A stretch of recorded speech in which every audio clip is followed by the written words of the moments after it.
ఇవాళ బతికున్న ఒక ఆర్టీఐ కార్యకర్త గురించి మాట్లాడుకుందాం.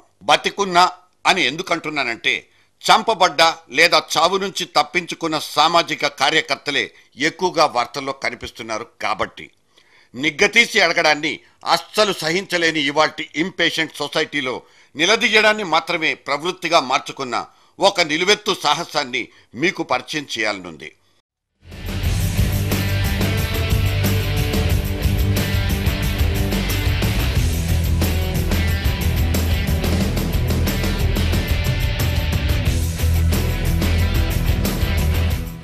రెండు టాయిలెట్లను ఆధునీకరించుకోవడానికి ఏకంగా 35 లక్షలు తగలేసిన వైనం, వాటిల్లోకి ఎంట్రీని రిస్ట్రిక్ట్ చేస్తూ కేవలం 60 మందికి యాక్సెస్ కార్డులు ఇస్తూ అందుకోసం ఇంకో 5 లక్షలు ఖర్చు చేసిన ప్లానింగ్ కమిషన్ ఘనకార్యం, ఇది దేశమంతా రొచ్చైపోయిన భాగోతం.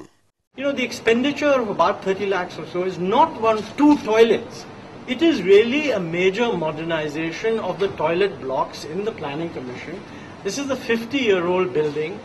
Many important meetings take place here. People from outside, from the states, chief ministers, foreign visitors, others come. And this 50-year-old building, toilets were stinking, and when we needed to renovate them,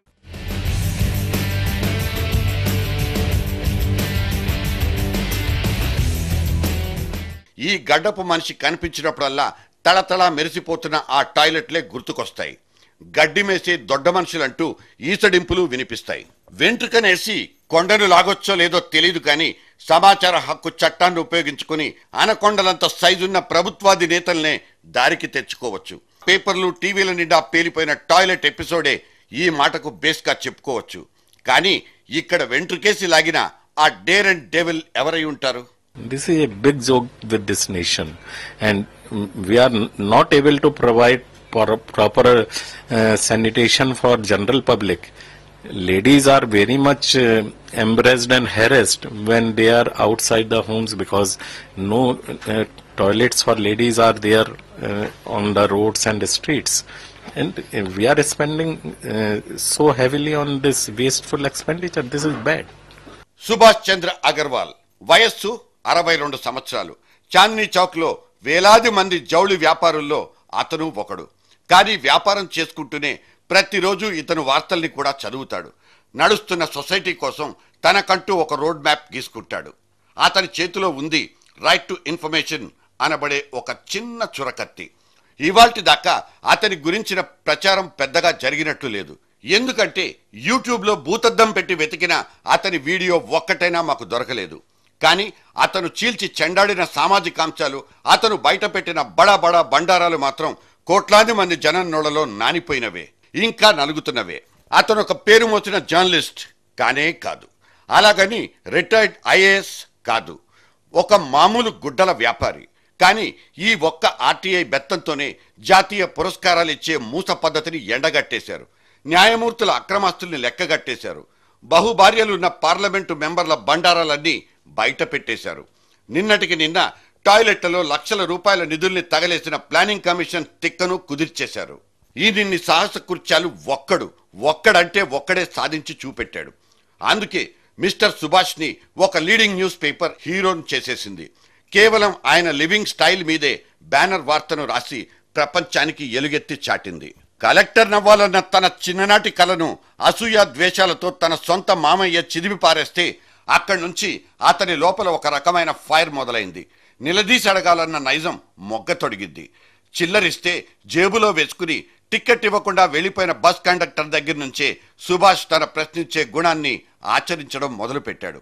తన దృష్టికొచ్చిన ప్రతి సామాజిక సమస్య మీద స్పందించడం అలవాటు చేసుకున్నాడు. News పేపర్లకు లెటర్లు రాస్తూ యంత్రాంగంలో కదలిక తెచ్చే ప్రయత్నమూ చేశాడు. 3699 ఉత్తరాలు రాసి 6 సంవత్సరాలకు ముందే గిన్నీస్ బుక్ లో ప్లేస్ కొట్టేశాడు కూడా. పావలా బిళ్లకు ₹1 బిళ్లకు సైజులో తేడా ఉందో లేదో మీరెప్పుడైనా గమనించారా? ఈ సుభాష్ గమనించాడు. డైరెక్ట్ గా రిజర్వ్ బ్యాంకుతోనే తకరారు పెట్టుకున్నాడు. సబ్బు మీదున్న ఎంఆర్పీల్లో తేడా కొడితే హిందుస్థాన్ లీవర్ కంపెనీ మీదికి లెటర్లు సంధించాడు. టైమింగ్ పాటించని ట్రైన్స్ గురించి కంప్లైంట్ చేశాడు. చివరకు ఇంటిల్లి పాదిని డిస్టర్బ్ చేస్తున్న టీవీ సీరియళ్ల టైమింగ్స్ మీద కూడా ఆయనకు కోపం వస్తే దాన్ని కూడా తీర్చుకున్నాడు.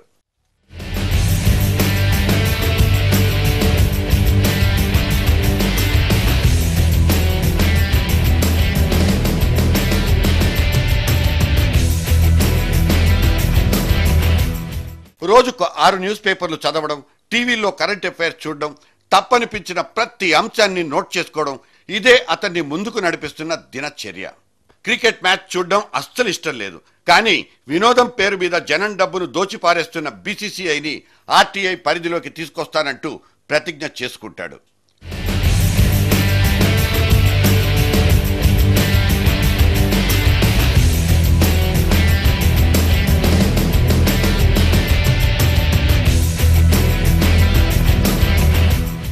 ఇప్పుడు ఇతను ఫుల్ టైం ఆర్టీఐ కార్యకర్త. ప్రశ్నించడం అనేది మనకులాగే అతనికి జన్మ హక్కే. కానీ ఆర్టీఐ పక్కనే అరాచకం అనే మాట కూడా మనకు వినిపిస్తోంది. కేవలం 8 నెలల్లో 12 మంది ఆర్టీఐ యాక్టివిస్టుల్ని పొట్టన పెట్టుకున్న గణాంకాలే మనల్ని భయపెడుతున్నాయి. ఇప్పటి వరకు 135 మంది ఆర్టీఐ కార్యకర్తల మీద దాడులు, వేధింపులు జరిగినట్లు మనకు కనిపిస్తున్న చేదు జ్ఞాపకాలు, జడిపిస్తున్న నెత్తుటి మరకలు. సమాచార హక్కును ఉపయోగించే వాళ్ళ మాన ప్రాణాలకు అడ్డం పడే క్లాజులేవి సదరు చట్టంలో లేకపోవడమే దీనికి కారణం. మరి జనం కోసం ఇన్నిన్ని పాటలు పడుతున్న ఈ స్మాల్ సైజ్ జాతిపితల్ని ఎలా కాపాడుకోవడం? చిన్నదైనా పెద్దదైనా తప్పును తప్పుగానే చూడాలన్న సుభాష్ చంద్రుడి అంకిత భావమే మనందరికీ ఆదర్శప్రాయం. Let us say, long live.